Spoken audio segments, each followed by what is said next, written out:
حضرت بایزید بستامی کہتے ہیں کہ میں نے اپنی ماں کے آگے ہاتھ جوڑے، میں نے کہا امی تجھے راضی کروں یا رب کو راضی کروں؟ تو اپنے حق مجھے معاف کر دے، اللہ کو میں راضی کر لیتا ہوں۔ ماں نے کہا جاؤ پتر میں اجازت دیتی ہوں۔ گئے جنگلوں میں ذکر و فکر میں لگے رہے، تنہائی میں اس کو یاد کرتے رہے، دن رات ذکر کے چراغ روشن رکھے۔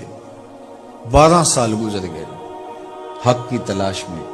ایک دن واپس بستام کے قریب سے گزر رہے تھے، خیال آیا چلتے چلتے ماں کو سلام کر جاؤں۔ دروازے کو دستک دینے لگے تو اس خیال نے ہاتھ روک لیا کہ ساری زندگی ماں کو سکھ تو دیا کوئی نہیں، اب دکھ بھی کیوں دینے لگے ہو؟ رات کا ایک پہر بیت گیا ہے، سردیوں کی لمبی رات ہے، ماں بستر میں لیٹی ہوگی، تیرے لیے اٹھے گی، دروازہ کھولے گی۔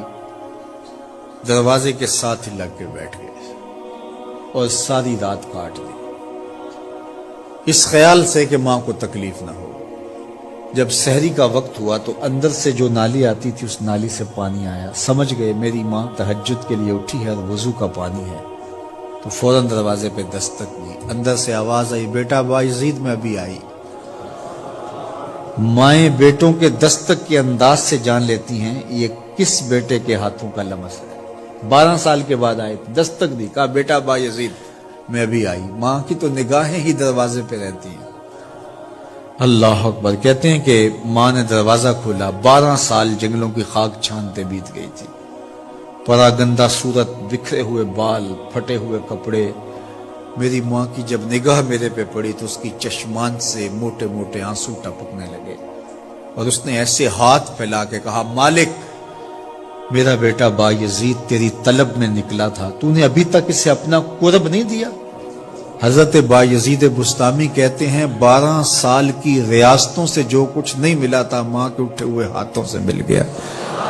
میں نے کہا مالک میں تجھے کہاں ڈھونڈ رہا ہوں، تو کہاں موجود ہے؟ تو ماں باپ کی رضا اللہ کی رضا کا دروازہ کھولتی ہے۔ جن لوگوں کے ماں باپ ناراض ہیں اور وہ جا کے پیر صاحب کی خدمت کرتے ہیں اور میاں ماں کے قدم چومو، باپ کی ٹانگیں دباؤ، ان کی خدمت کرو، تمہارے پہلے مرشد وہ ہیں، ان کو راضی کرو، پھر کسی شیخ کامل کی صحبت میں آنا، دیکھو کیسے دل کی بند کھڑکیاں کھلتی ہیں۔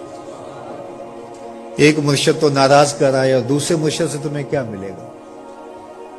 تو راستہ یہیں سے کھلے گا۔ والدین کو کبھی ناراض نہ کرو، والدین کو کبھی دکھ نہ دو، والدین کو کبھی تکلیف نہ پہنچاؤ، اور والدین کو بھی چاہیے کہ اپنی اولاد کو اپنا نافرمان نہ بنائے۔